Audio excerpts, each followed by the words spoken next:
Alright, welcome back to another video. In today's video, I'm going to give you 5 things that champion players do that you probably don't. These are going to be 5 tips that you can use to improve your game at Rainbow Six Siege, and they're tailored to every single rank in the game. So whatever rank you are, there may be something in this video that helps you out. The first thing I want to talk about is champion players know how to flank properly. So in Siege, there's a lot of times where you're going to try and flank enemies you're going to need to flank. Let's say they're playing vertical on you, like they've breached above the site and they're making holes on the floor.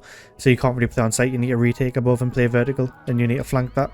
Or let's say, for this example, the enemies are pushing construction into cache, and you want to flank behind them to get them from behind and get like a two-way pinch on them, like a backstab. A lot of people I'll see, when they go for flanks, they'll do it wrong and they'll make so much sound when they're doing it. So I'll see a lot of people try and go for flanks, but they'll do it sort of crouched. Now you're probably thinking, well, crouching is good because it's really, really quiet and it masks a lot of sound. So there's 2 reasons why you don't want to crouch when you're flanking, and instead you want to do the thing that I'm going to tell you after this. First reason being is that when you crouch slow walk, you're so slow on the movement. By the time you get to the point where you want to flank, you're probably going to be too late and the enemies are already going to be pushed into sight because your teammates have like swung and died on an angle, so they've been able to take the control.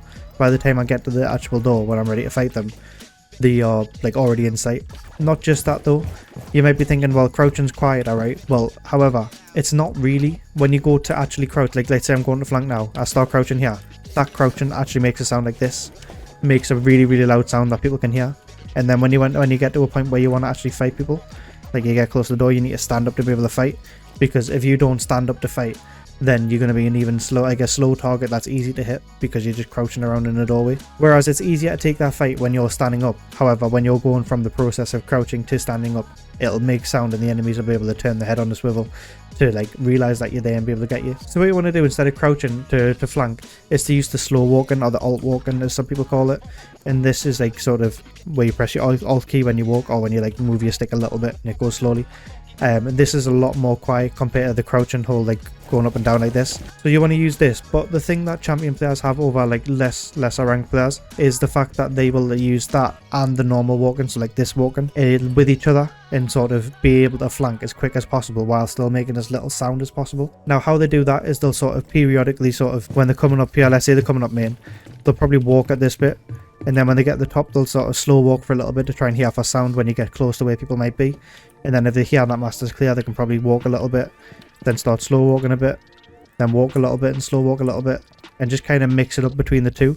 When you get closer to the angle though, you want to be more slow walking, unless the enemies are pushing into sight, then you want to be moving faster. But at this point you can kind of start slow walking near the right till the end, and then right when you get to the end where you want to peak, then you want to move out fast by like properly walking rather than slow walking. Because if you slow walk around the angle, you're going to be a slower target and easier to hit.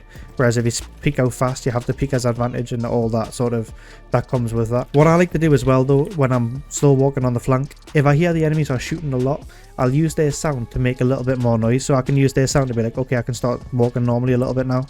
And then when they stop shooting, I'll start slow walking again, play a little bit of like red light, green light with it. And then you'll be able to get flanks off a lot more safely and like confidently. So the next thing I want to talk about now is how champion players place frost mats. Now, when you're placing frost mats in front of windows, a lot of people will just be like, okay, well, I'll just put it in front of the window, right? Boom, easy done. Right, frost mats down, we're ready for a freebie when they jump in. However, that's not really how frost mats work. I mean, it is how frost mats work, but it's not how you get good value out of frost mats. Because any player that knows there's a frost mat there, or any player that even just knows there's a frost on the board, will then jump into the window, pre-fire on the floor, and boom, the frost mat's gone. Like, even if they jump in on ADS, boom, the frost mat's gone, it's useless. So what a lot of higher ranked players do is they will put the frost mats a little bit to the side of the window, but so that it still has like a little bit of an overlap on the window. So you want to put it like this kind of thing, so that when someone jumps in the window, their leg's going to hit it. However, if they jump in the window pre-fire on the floor, they're going to miss it, or like hopefully they're going to miss it and like not have the time to flick to it, because like if they're like, oh shit, and then they've jumped in and they've hit it. So when you're putting frost mats down, just think about that, think about where you're placing them, and move them a little bit to the side of windows if you're putting them on windows. Not just that though, champion players tend to not put frost mats on windows because it's very predictable. What people that are higher ranked like to do with frost mats is to put them on things like default plant spots. So like, maybe not on this, is not really a good example because I can see it from the breach, but like they'll put it on a default plant spot, or they'll put it on somewhere where you wouldn't expect one. So like, I see a lot of frost players putting a frost mat at the top of these garage rafters stairs, for example, and then if like a Monty comes up, he has to walk into the frost mat, or like he can't get up the stairs because he can't unextend because he'll get shot by the people in garage. So when the Monty shield comes up, he has to either see the frost mat, realize, okay, I need to unextend to shoot it, but then he just can't, or he'll go into the frost mat and die, or like get injured. That's another thing people like to do, or things where there's just objects in a room that people like to sort of climb over. A lot of people will put frost mats like behind this kind of thing, for example, or they'll put them like just behind random objects in rooms where people will tend to go. So like generally on someone's path to a bomb site, you might want to hide a frost mat somewhere random. My favourite place to put frost mats though is kind of like the garage rafters ones, like on top of staircases, because when you come upstairs you have a lot of sort of other angles you need to care about, like this. If I'm coming up here having to check on this, then I'm kind of having to check over here just in case someone's peeking over the thing, and there's a chance that I don't see it because it's like kind of weird from across it to be going down like that to actually look for it. So instead of putting frost mats on windows, put them on places like default plant spots, or even just on like ace breaches as well. Like if the enemies are making ace breaches that you have to vault through, then you can put it below the breach and there's a chance that they don't see it and jump into it. Or put it on top of staircases, or if you that only really works though, the staircase one, if they have to go up the stairs. If it's going downstairs, then obviously it's not going to work. But yeah, or if you do have to put one on windows, make sure you put it a little bit to the side so there's a chance that the enemies miss it when they jump in and try and pre-fire it. The next thing I want to talk about is something I had a lot of questions about when I was like posting TikTok clips of kapkans. A lot of people were questioning why you would put a certain amount of kapkans on a door, so I just kind of want to go through the different like levels of damage that kapkans do to different players.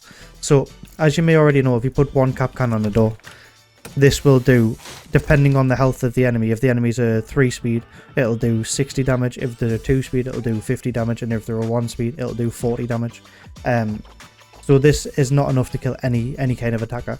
If you put 2 kapkans on a door, this is enough to do, like it'll do double the damage of one, obviously, so that'll do 120 to a 3 speed, it'll do 100 to a 2 speed, and it'll do 80 to a 1 speed, which means that it'll have enough to kill a 3 speed, but any other operator speed, it'll just down them because of the amount of damage it does. I might not even down up to a 1 speed, I haven't fully like checked that out, but what I'll do if I'm playing kind of far away from where the kapkan is and I want to secure a kill from it rather than just an ninja, I'll put 3 on the doorway, if it'll put it down. I'll put 3 on the doorway because this will insta-kill every single operator that walks through it rather than just downing somebody. So what I like to do is I like to stack them up where I put 3 on one doorway and 2 on another doorway, because the 3-1 will insta-kill any operator no matter what like armor level they are when they walk through it, because of the amount of damage that it does. Whereas if you want to put 2, there's like 1 speed operators or maybe even 2 speed operators will just get injured from it, not just fully killed. And when you're putting kapkan traps kind of far away, you want them to fully die, you don't want them to be like downed. So that's why I like to do it. The next thing I want to talk about is something to do with the attacking side. Well, it can be done on both sides, but I like to sort of visualize it on the attacking side and just show you what I mean by it. So the next thing I want to talk about is phantom pressure, or what some people call ghost pressure. Now this is applying the pressure to an area that is not kind of where you're going to go, but it's going to make the enemy team scared that somebody's there or somebody could be there, which means they're going to be second guessing themselves and like having to double check angles and having to like question what information they know kind of thing. So the easiest way that I can explain phantom pressure is sort of, let's say the enemies are defending gym bed. If you open up all of these windows, like let's just assume they're not castled, or if they are castled you can play like Habana and open them up with like 2 pellets. Open up all these windows, then for the entire round the enemies are going to have to be scared of somebody on the windows, even if nobody's on the windows, because as you'll know, the windows on master bed and construction and gym are kind of really important for like cutting off rotations around site and like killing people that are on site. Like they can literally see right the way into all of the site, pretty much. So having these open or like having some kind of distraction is going to make the defenders have to question and be scared. Like let's say I'm defending here, I'm playing behind the island, I don't know what's going on, I don't know where people are, but these windows are open. I'm going to have to kind of play in positions that are safe from the windows, even if I don't know anybody's on it, just because somebody could be on it. So then let's say they're scared of like construction because you're actually pushing construction. If you're pushing in construction, they can't really then rotate around anyway because you're on con, so they're scared of that, but they're also scared of the windows just because they're open. So like as long as you're not in like a 1v something situation where you're the only guy up and you're coming from con, they then have to still be worried of things like on the windows and stuff like that. So it's kind of just creating holes and creating angles or creating like pressure or using utility somewhere that the defenders are then going to start thinking about, okay, someone could be pushing from here. It's kind of like faking a little bit, where you sort of, or what you could do as well is sort of make some sound one place and then rotate around somewhere else, and then they're going to have to be scared of that first place because you were there at one point and they don't know if you're somebody else, or like you've rotated but somebody else could still be there kind of thing. It's just about creating different like pressure in different areas where they're going to have to then worry about it for the future. An example on this on the defense side of things could just be like playing basement on club, but then opening up the top floor hatches, so then they're going to be scared of people roaming top floor.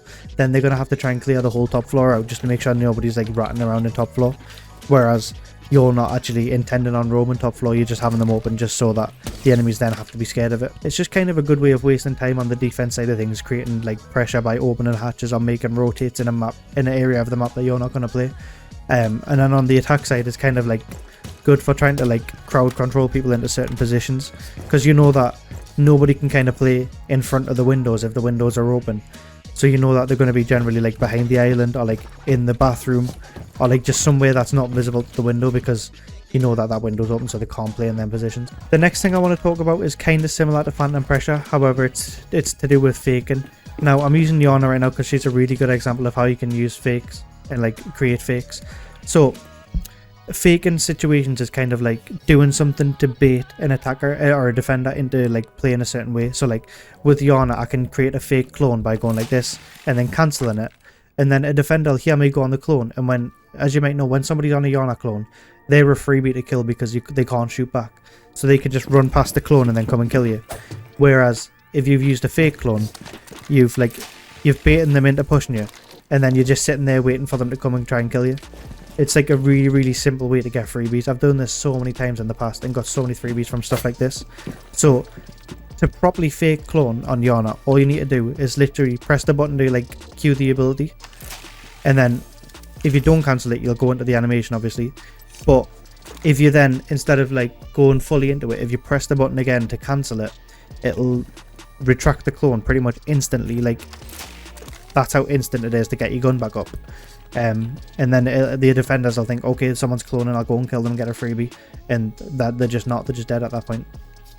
So to do it properly though, you want to make sure that because when you use Yana, she makes a sound, like you'll hear it. You want to make sure as much of that sound plays as possible, because if you go like this, the enemies can hear that as well, so the enemies will know that that's a fake clone because it's so quick, and you can tell that that's not the full animation of the sound and like the full animation of coming on the clone, and because the defenders can hear exactly what you can hear as well. So what you want to do is go and then cancel it when you see the sort of legs of the clone coming in. When you see the legs of the clone, that's when you want to cancel it, and then they'll think like, oh, it's a clone, and they'll try and swing it and you'll get a freebie. You can also create fakes by like using smokes and stuff like that. So let's say you want to let's say you're playing on CC window and the site's CCTV. You can fake a sort of execute by like smoking something off like this, and this will bait utility out. The defenders will start thinking, okay, they're going to jump in, they're going to execute.